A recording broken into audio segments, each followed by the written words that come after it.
ஆட நான் அந்த காய் பார்க்கவே இல்லையா? இது வந்து இலங்காய், அது வந்து முத்திக்கிச்சு. அடுத்த நாளுக்கெல்லாம் வாங்கிக்கலாம். நல்லா வேணும்.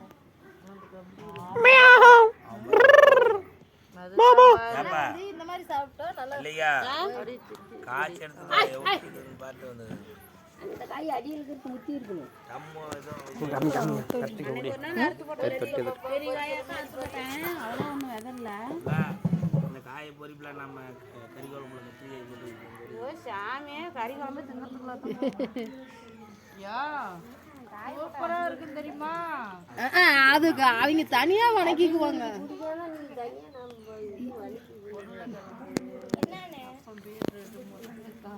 எங்க தோட்டத்துல பாருங்க கத்திரிக்காய் வந்திருக்கு.